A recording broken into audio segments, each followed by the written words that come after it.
A government witness tried to walk out, but what happened next exposed far more than anyone in that room was prepared for. It wasn't a shouting match, it wasn't chaos, it was a rare moment when the silence said everything. When powerful people start avoiding questions, you know the truth is close enough to burn. And in that congressional hearing, it was starting to feel like the air itself was electric with something they didn't want said out loud. The exchange began innocently enough, just a polite thank you, a routine back and forth. But within minutes things went sideways. The witness, Mr. Frock, looked uneasy, fidgeting, hinting that he might need to leave early.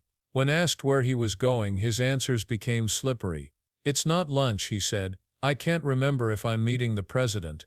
Had Pam Bondi here, even though we have jurisdiction over the Department of Justice, not Dan Bongino. The gentleman yield. Not Cash Patel. I will 100%. We'll go back and forth. Let me just do my thing. Okay. And Well, I'm just going to correct. Cash Patel's coming in I'll give you an extra 10 seconds. Cash Patel, the director of FBI, is coming in 2 weeks, and the Attorney General's coming in 4 weeks. Fantastic. But still, we're not doing that this week. The week we're having votes on the Epstein thing. So, you know, Pam Bondi gives the influencers, these Republican influencers, a binder. It says Part 1 of the Epstein files. No one of you saw it. It was quite spectacular. The Attorney General then says the Epstein list is on her desk. Then DOJ issues a memo, says there is no list. Then, you have any questions about any of that? We've had no hearings on any of that at all. That, the list is on my desk, then there is no list. Then we gave binders to Republican influencers. This committee's had no questions on any of how that transpired at the Department of Justice. Then hold on. Well, it sounds like you're going to in the next few weeks. So that's a jolly good thing. Mr. Farage, we can talk soon, but not yet. Okay. Right. So then the president comes out and says the whole thing's a hoax. He blasts his own base. He blames Barack Obama. I mean, he hasn't been president for a very long time. Republicans then in committee vote against the release in the Rules Committee. Then Republicans refuse to go back in the Rules Committee because they're getting blasted for their vote, getting crushed by their own base. Congress leaves a day early. Then the administration sends the Deputy Attorney General to meet with Maxwell in jail. He happens to be Trump's former personal attorney. She says something favorable about the president. Miraculously, she gets transferred to a minimum security prison. The president starts talking about how he has the right to pardon her if he wanted to. The leaks to the Wall Street Journal then stop. We come back from break. We have the Massey petition. Comer does a document dump where 97% of these documents are already public. How long has he had those documents? Why hasn't he released them for the last 6 weeks? Does it the day of the vote. Then Republicans drop a non-binding resolution trying to kill the Massey discharge petition. The White House said passing the Massey discharge petition is a hostile act. Wow. That's a lot of distraction and deflection and misinformation. Wait, passing a discharge petition to release the Epstein files, the White House said would be a hostile act. Nope, we have no questions about that. But why? Why is it that we're spending so much political capital to keep this list from coming out? You think the list should come out? You think we should know the people who dealt with Mr. Epstein, Mr. Farage? I thought I was coming to a hearing on free speech, not process. Oh, but listen, but here's the And good... It sounds like you're discussing process. No. Do you think the list should come out? I have no opinion on it. I don't know at all. So we have victims that were sexually abused by potentially people in power, and we don't know who's on the list. I'm very happy. Hold on, Mr. Farage. We don't know who's on the list. We don't know who's on the list. We don't know if the president is or is not. I'm not going to say he is or isn't. I'm just going to say these are weird behaviors. We don't know that there aren't other people in Congress that are on the list. Right? We have no idea. Do you think the list should come out? You think people in power should be held to account for these victims who have been sexually abused and assaulted? You think the list should come out? I think that I'm very happy to come to a different hearing where you talk about legal process. Okay. But today, Will the gentleman yield for a quick question? I will. Were you aware that he has already called for the Epstein file to be released?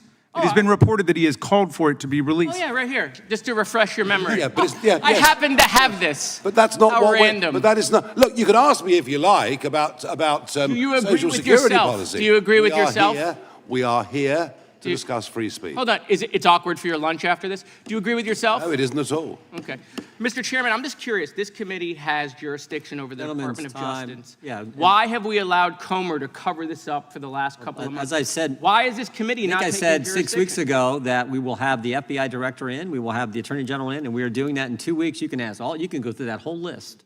That whole list, you can do whatever you want to do with, I got lots of questions for the FBI director, including the whistleblower who came forward and told him that Adam Schiff leaked classified information. I want to ask him about that as well as the issues you all want to ask him about. That's why he's coming, so we can ask all these questions and follow the process, as Mr. Farage just talked about. Mr. The Chairman, gentleman from Virginia. unanimous consent. Unanimous consent? I'd like to enter the political article into the record that Mr. Farage said the Epstein file should be released. Without objection. The gentleman from Virginia is recognized. I thank the chairman. I want to talk about censorship tools that are being used by Europe and protectionist measures that have major consequences for U.S. companies and free expression. Then came the line that set the tone for everything that followed. Free speech is one thing, discretion is another.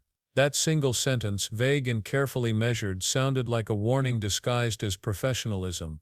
The room stiffened.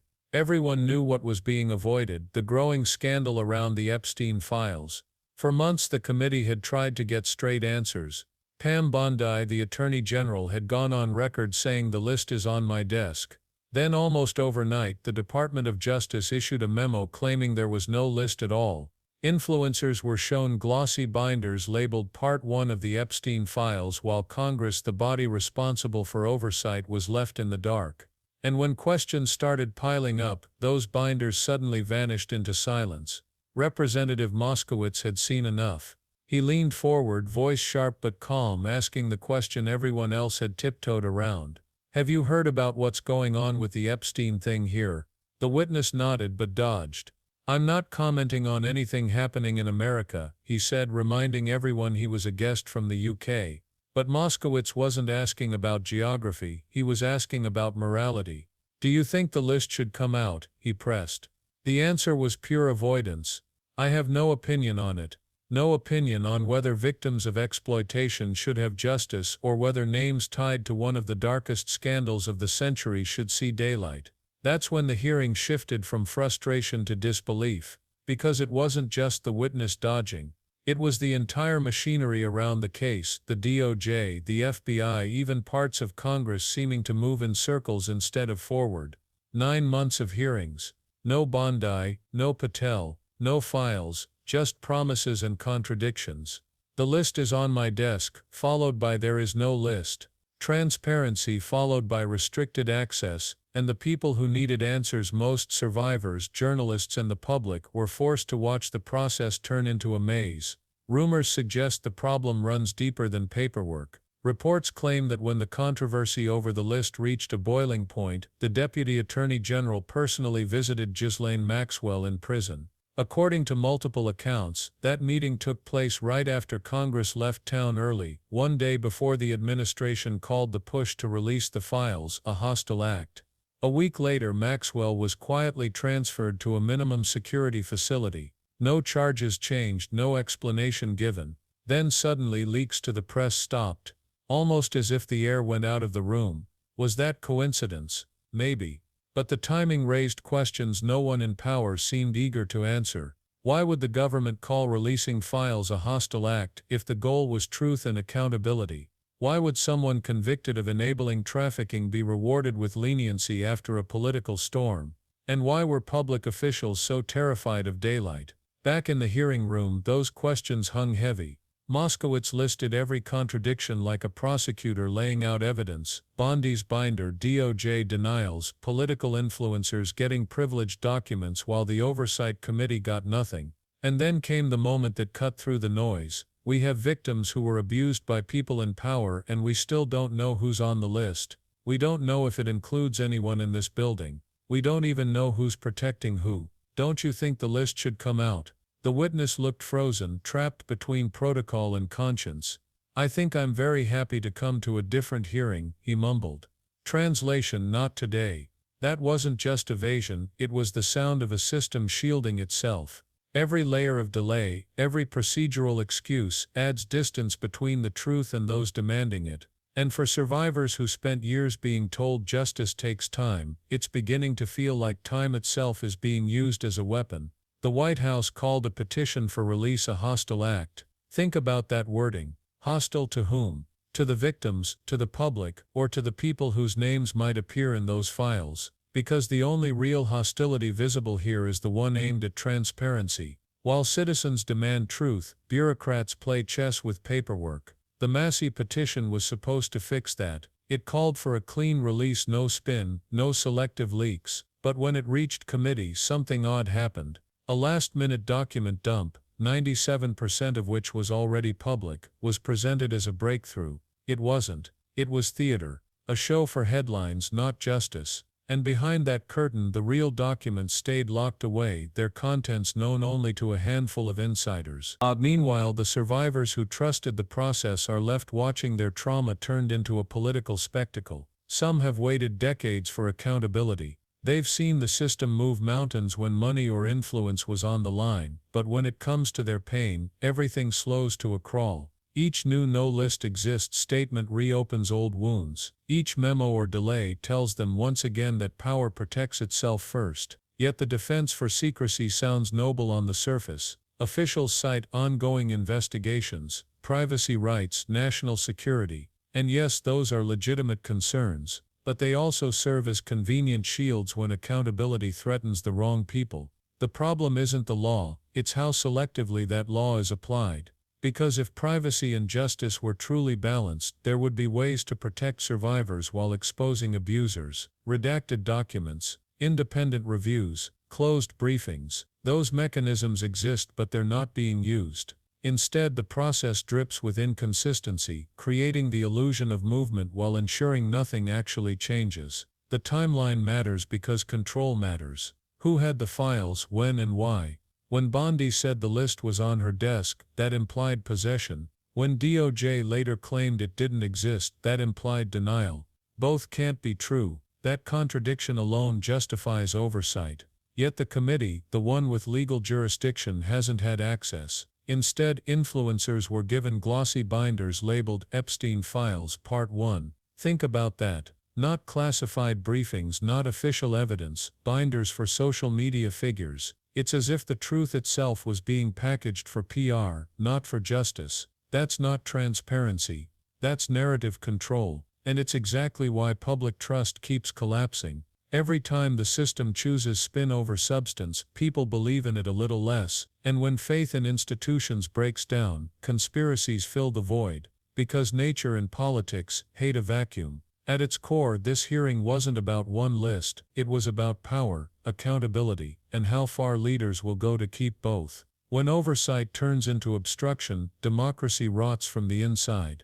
That's what the world saw in that exchange, officials who couldn't remember meetings, who had no opinion, who found discretion more convenient than truth. It wasn't just awkward, it was revealing. Now zoom out. What's really being hidden here? It's not only the names in the files, it's the system that allowed them to exist in the first place. Financial networks, political favors, secret settlements, layers of influence that blur lines between justice and privilege. Reports claim that several high-profile donors and lobbyists appear repeatedly in travel logs and business records tied to Epstein's operations, yet none have faced public scrutiny. Why? Because releasing those names would shatter too many illusions at once. And while the headlines focus on the spectacle, who's on the list, the real question is simpler: who's stopping it from coming out? Follow the resistance, and you find the answer. Each time momentum builds, someone important calls for patience. Each time new evidence surfaces, another committee postpones hearings. It's not a coincidence, it's choreography. But there's another side to this story: the people refusing to let it die.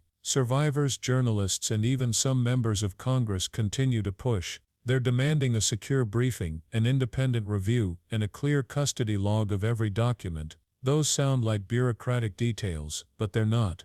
They're the backbone of accountability. Without them, evidence gets lost, timelines get confused, and justice turns into theater. Transparency doesn't have to be reckless. No one's asking for victims' identities to be exposed. They're asking for the enablers, the financiers, the protectors of predators to be held accountable.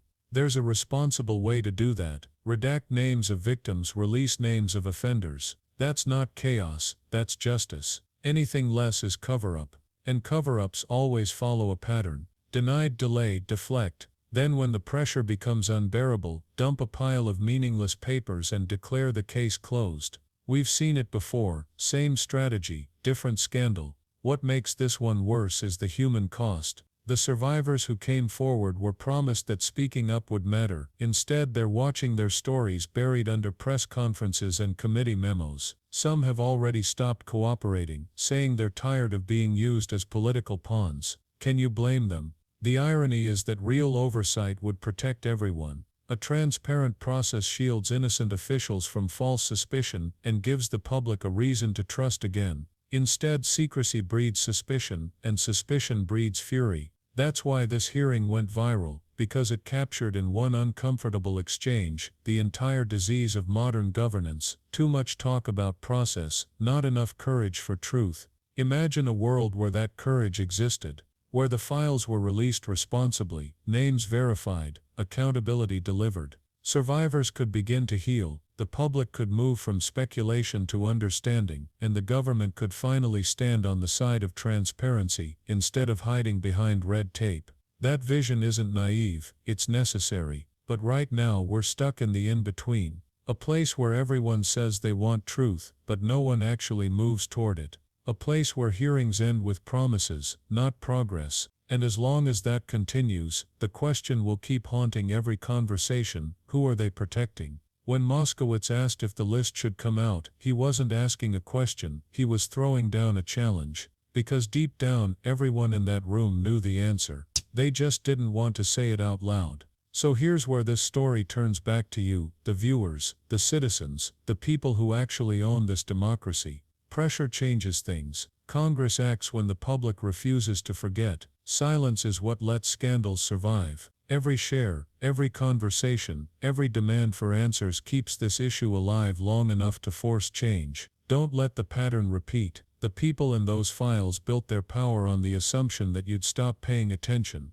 Don't. Because until those files are released, properly, transparently, and with respect for survivors, justice remains unfinished. The victims deserve more than hashtags and hearings. They deserve closure, and the only way that happens is if the truth becomes unavoidable. So keep asking questions. Keep watching who avoids them, because the more they dodge, the closer we are to the truth they fear most. If you believe survivors deserve justice and real transparency, don't let this story fade into another news cycle. Share this video to keep the pressure alive. Subscribe for updates as this investigation unfolds, and hit the like button to push this story higher in the algorithm, because the more people see it, the harder it becomes for anyone to hide. Justice only happens when enough of us demand it. Let's make sure they hear us loud and clear.